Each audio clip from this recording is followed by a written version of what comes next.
নমস্কাৰ বন্ধুসকল, মই হিৰেন। আজি আপোনালোকক আগবঢ়াইছো যে এই ভিডিঅ'টোৰ জৰিয়তে যে আপোনাৰ লগ্ন তালিকাৰ তৃতীয় স্থানত শনিদেৱৰ স্থিতিৰ ফলত আপোনালোকে কেনেধৰণৰ ফলাফল লাভ কৰিব তাৰে সম্পূৰ্ণ তথ্য আপোনালোকক এই ভিডিঅ'টোত আগবঢ়াইছো। প্ৰথমে মোৰ এই চেনেলটো ছাবস্ক্ৰাইব কৰি ল'ব যাতে মোৰ পিছৰ ভিডিঅ'বিলাক আপোনালোকে সহজে লাভ কৰিব পাৰে। লগতে মোৰ ভিডিঅ' যদি ভাল লাগে তেন্তে লাইক আৰু শ্বেয়াৰ কৰিব, কমেণ্ট কৰি আপোনালোকৰ মনোভাৱ প্ৰকাশ কৰিব। এতিয়া আহোঁ মূল বিষয়লৈ। আজি এই ভিডিঅ'ৰ উদ্দেশ্য হৈছে আপোনাৰ জন্ম লগ্ন তালিকাৰ তৃতীয় স্থানত শনিদেৱৰ উপস্থিতিৰ ফলত আপোনালোকে কেনেধৰণৰ ফলাফল লাভ কৰিব। বৈদিক জ্যোতিষত ৰাশিফলৰ তৃতীয় স্থান অতি গুৰুত্বপূৰ্ণ, কাৰণ এই স্থানত শনি যদিহে থাকে তেন্তে সেই ব্যক্তিসকলে নিজৰ কাম আৰু যিকোনো প্ৰকল্প অতি শুভভাৱে চম্ভালিবলৈ সৰ্বোত্তম প্ৰদৰ্শন কৰিব পাৰে। এনে ব্যক্তিসকলে নিজৰ কামৰ পৰা আৱৰ্জনা অপচয় কৰি ভাল নাপায় আৰু কেৱল কামৰ প্ৰতি থকা সকলো মনোযোগ কেন্দ্ৰীভূত কৰে। ইয়াৰ উপৰিও এই ব্যক্তিসকলে ৰহস্যজনক তথ্য সংগ্ৰহ কৰিবলৈ খুবেই ভাল পাব।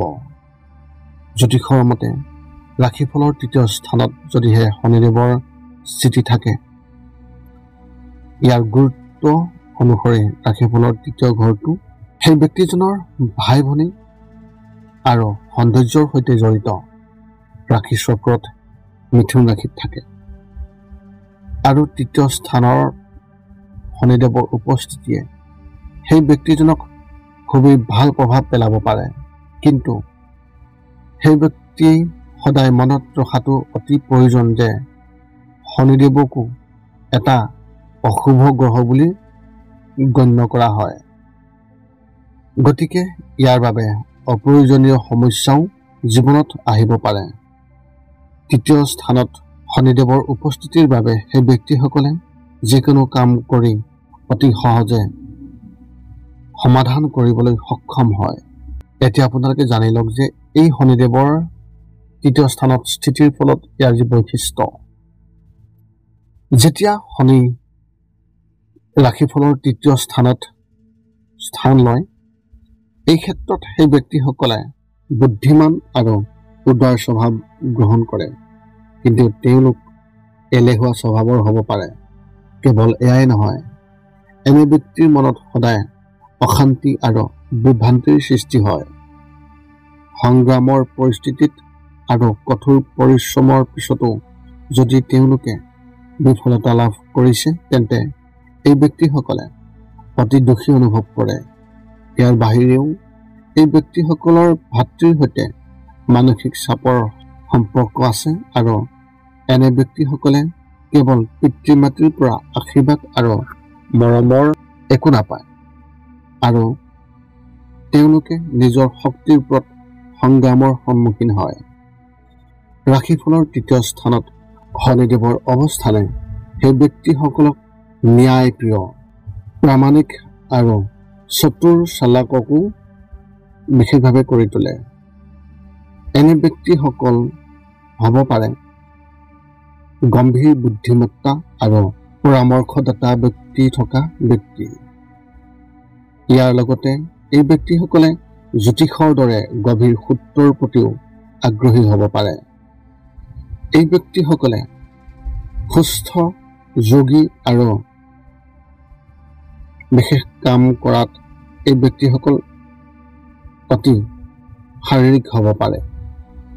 ইয়াৰ লগতে শনি গ্ৰহটোৰ শুভ প্ৰভাৱত এই ব্যক্তিসকলৰ বিচক্ষণ প্ৰভাৱ, অতি চতুৰ, দ্ৰুত কাম কৰা আৰু শক্তিশালী আৰু চোকা মানুহ হয়। ইয়াৰ বাহিৰেও এনে ব্যক্তিবোৰ ভাগ্য আৰু সঞ্চয়ৰ প্ৰতি অতি প্ৰাকৃতিক হ'ব পাৰে, যিয়ে শত্ৰুক জয় কৰে। এনে ব্যক্তিসকলে কোনো ধৰণৰ বৈষম্য নোহোৱাকৈ সকলোকে সহায় কৰিবলৈ আগবাঢ়ি যায় আৰু লগতে মানুহৰ যত্ন লোৱাটো বিশেষভাৱে আগবাঢ়ি যায়। এই ব্যক্তিসকলে বৃহৎ পৰিসৰৰ খ্যাতি আৰু সাফল্য লাভ কৰে।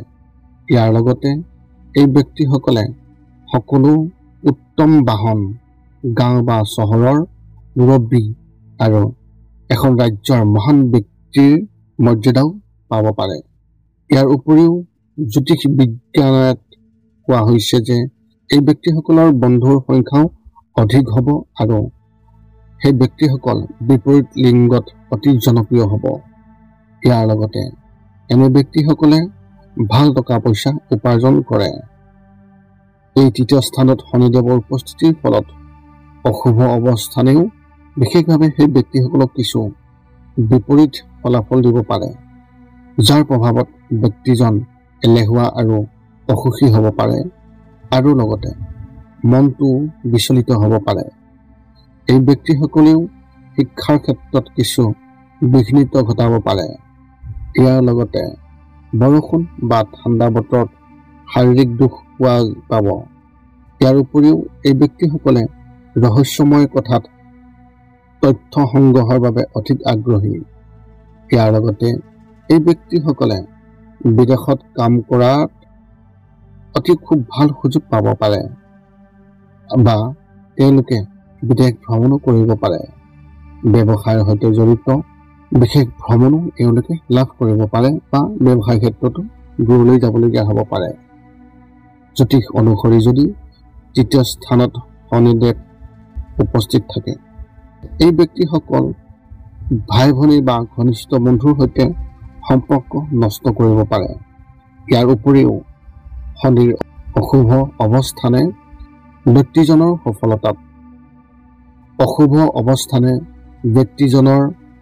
সফলতাত বিলম্ব ঘটাব পাৰে, কিন্তু ই তেওঁৰ উচ্চ পৰ্যায়ৰ ত্যাগ আৰু কামৰ প্ৰতি কঠোৰ পৰিশ্ৰম এৰিব পাৰে। জ্যোতিষৰ পৰামৰ্শ অনুসৰি তৃতীয় স্থানত থকা শনি গ্ৰহৰ আক্ৰান্ত হ'লে এই ব্যক্তিসকলে গাড়ী চলোৱাৰ সময়ত অতি সাৱধান হ'ব লাগিব। এতিয়া আমি আগবাঢ়িম এই শনিদেৱৰ প্ৰভাৱত যদি আপোনাৰ লগ্ন তালিকাৰ তৃতীয় স্থানত শনিদেৱৰ অৱস্থান আছে, তেন্তে আপোনাৰ পেছাদাৰী জীৱনত ই কেনেধৰণৰ প্ৰভাৱ পেলায় তাৰেই বৰ্ণন। এওঁলোকৰ পেছাদাৰী জীৱনৰ আচৰণ, দক্ষতা আৰু আনৰ লগত আচৰণ কৰা যি স্বভাৱ, সেই ক্ষেত্ৰতো বিশেষ মন কৰিবলগীয়া। ব্যক্তিজনৰ ওপৰত এই শনিদেৱৰ প্ৰভাৱত এওঁলোকৰ ঘৰটো অতি কঠিন পদ্ধতিত বিশেষভাৱে প্ৰভাৱ পেলায় বা শনিৰ প্ৰভাৱৰ দ্বাৰা ইয়াৰ বিৰূপ যি ফলাফল সেয়াও পাব পাৰে। ফলত এই ব্যক্তিসকলে আনৰ লগত মত বিনিময় কৰাত অসুবিধাৰ সন্মুখীন হ'বলগীয়া হ'ব পাৰে। এনে ব্যক্তিসকলেও নিজৰ বাস্তৱতা আনৰ আগত প্ৰকাশ কৰিব নোৱাৰিব পাৰে, গতিকে তেওঁলোকৰ স্বভাৱটো লাজ লগা হ'ব পাৰে। ইয়াৰ দ্বাৰা এই ব্যক্তিসকল সীমাহীন বুদ্ধিমত্তা আৰু আচৰিত ক্ষমতা থকা মগজু থাকিব পাৰে। যদি শনি এই ঘৰত অৱস্থিত থাকে আৰু ৰেষ্ট্ৰগেটত থাকে, তেন্তে সেই ব্যক্তিসকলে নিজকে প্ৰকাশ কৰাত পিছ পৰি ৰৈ যায়। ইয়াৰ উপৰিও এই ব্যক্তিসকলৰ ভাষা আৰু কোৱাৰ পথো বিশেষভাৱে প্ৰভাৱিত হয়। এই ব্যক্তিসকলে নিজৰ তাৎক্ষণিক সিদ্ধান্ত গ্ৰহণৰ সম্পত্তি বিকশিত কৰিবলগীয়া হয়। দ্ৰুত সিদ্ধান্তৰ অভাৱৰ বাবে এই ব্যক্তিসকলো যিকোনো সমস্যাত পৰিব পাৰে, কিন্তু এই ব্যক্তিসকলৰো এটা ভাল শ্ৰোতাৰ গুণ আছে, অৰ্থাৎ শুনিব পৰা যি গুণ, কাৰণ এওঁলোকৰ চিন্তা কৰাৰ ক্ষমতা অতি দৰ্শনীয় হ'ব পাৰে।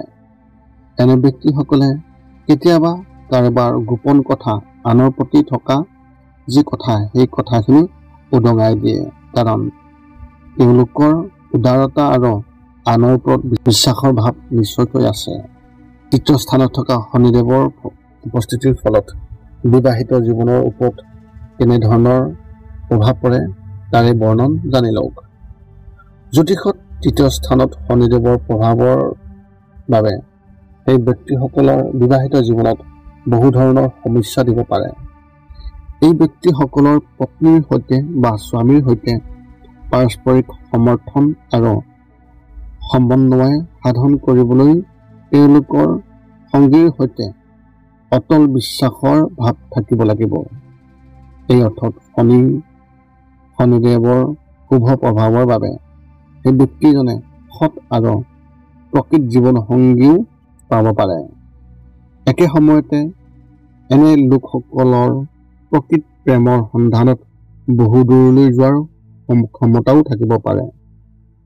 কিন্তু এই ব্যক্তিসকলে এবাৰ নিজৰ প্ৰকৃত প্ৰেম যদিহে পায় তেন্তে তেতিয়া সেই ব্যক্তিজনে প্ৰেমৰ সম্পৰ্কটো খুবেই ভাল আৰু উত্তমভাৱে পূৰণ কৰাৰ ক্ষমতা পালন কৰে বা লাভ কৰে।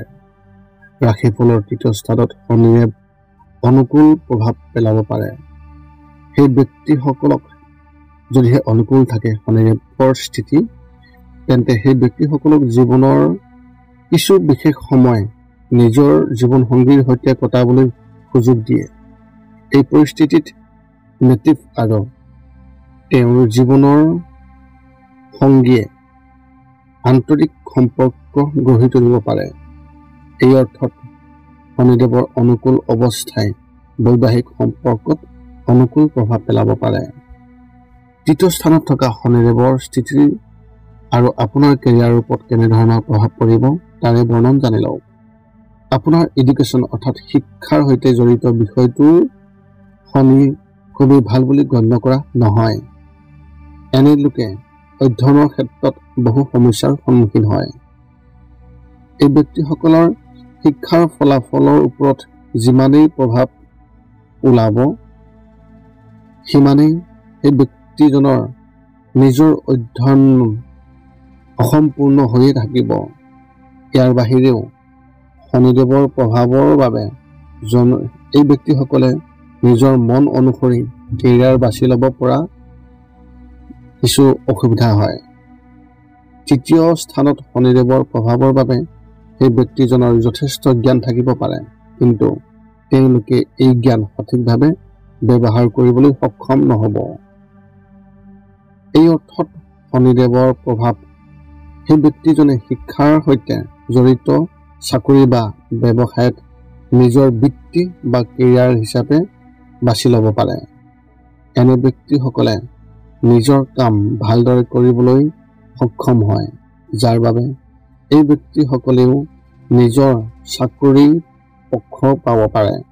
অধিক কাম কোনো ব্যক্তিৰ ব্যৱসায়ৰ সৈতে জড়িত হয় তেন্তে মধ্যবয়সত এই সময়ত বিদেশলৈ যোৱাৰ সুযোগ পাব পাৰে। ৰাশিফলৰ তৃতীয় স্থানত শনিদেৱৰ স্থিতিৰ ফলত যদিহে মহিলা হয় সেই ব্যক্তিসকলে হয়তো নিজৰ লক্ষ্য পূৰণৰ পথত সমস্যাৰ সন্মুখীন হ'বলগীয়া হ'ব পাৰে। তৃতীয় স্থানত শনিদেৱৰ উপস্থিতিত আপুনি কেনেধৰণৰ প্ৰতিকাৰ অৱলম্বন কৰিব লাগিব তাৰে কিছু তথ্য জানি লওক। জ্যোতিষত শনিৰ অশুভ প্ৰভাৱ হ্ৰাস কৰাৰ বাবে কিছুমান সহজ উপায় দিয়া থাকে, যিটো এতিয়া আপোনালোকক জনাব বিচাৰিছোঁ। যিটো কুকুৰ অলপ বিকলাংগ টাইপৰ বা তেনেকুৱা যদি কিবা সমস্যা থাকে তেন্তে তেওঁলোকক যত্ন লওক আৰু আপুনি ধান আৰু শস্য দান কৰক।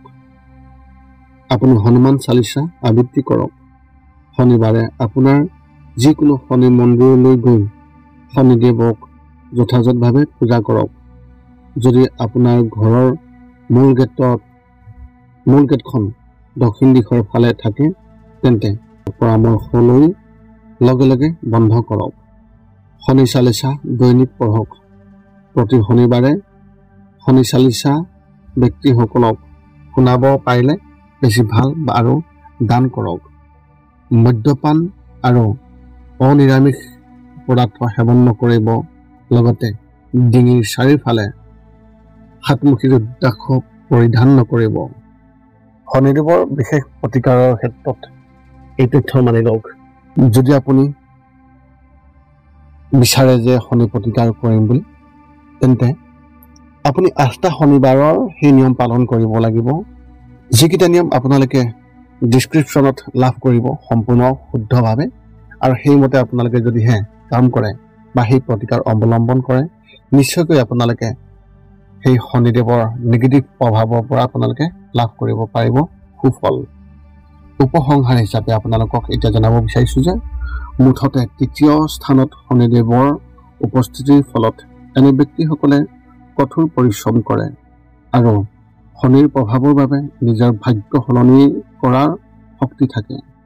এই অৰ্থত শনিৰ অৱস্থানে সেই ব্যক্তিসকলৰ বিবাহিত জীৱনত সমৰ্থন প্ৰদান কৰে। সেই ব্যক্তিসকলৰ পত্নী বা স্বামীৰ সৈতে এক শক্তিশালী সম্পৰ্ক গঢ়ি তোলাটো ই অতি সহায়ক হয়। জ্যোতিষৰ মতে সেই ব্যক্তিসকলৰ বিবাহিত জীৱন সফল হ'ব পাৰে, কিন্তু হয়তো শনিৰ প্ৰভাৱ আপোনাৰ কেৰিয়াৰ আৰু ব্যৱসায় ক্ষেত্ৰত আপুনি ভবাৰ দৰে ইমান ভাল ফল নাপাব পাৰে। ইয়াৰ বাহিৰেও ৩য় স্থানত থকা শনিদেৱে সেই ব্যক্তিসকলক বিলম্বভাৱে ফল দিয়ে। ইয়াৰ লগে লগে সেই ব্যক্তিসকলে পঢ়া শুনা সম্পূৰ্ণ কৰিব নোৱাৰিব পাৰে। কিন্তু যদি আপুনি জ্যোতিষত উল্লেখ কৰা ব্যৱস্থাসমূহ সঠিকভাৱে পালন কৰে, তেন্তে শনিৰ নেতিবাচক প্ৰভাৱ সুৰক্ষিত কৰিব পাৰিব। যদি আপোনাৰ মনত এতিয়াও জ্যোতিষ সম্বন্ধীয় কিবা প্ৰশ্ন আছে, তেন্তে আপুনি আমাক এই ভিডিঅ'ৰ তলত কমেণ্ট কৰি আপোনাৰ প্ৰশ্ন অৱগত কৰক আৰু আমি আপোনালোকৰ সেই সকলো প্ৰশ্নৰ উত্তৰ দিবলৈ আমি সকলো সময়তে সাজু আছোঁ। যদি মোৰ ভিডিঅ'টো ভাল লাগিল তেন্তে লাইক শ্বেয়াৰ কমেণ্ট কৰিব আৰু চেনেলটো ছাবস্ক্ৰাইব কৰি থ'ব, যাতে পুনৰ অন্য এটা ভিডিঅ'ৰ জৰিয়তে আপোনাৰ লগত সম্পৰ্ক ৰাখিব পাৰোঁ। পুনৰ লগ পাম অন্য এটা ভিডিঅ'ত। আজিলৈ ধন্যবাদ।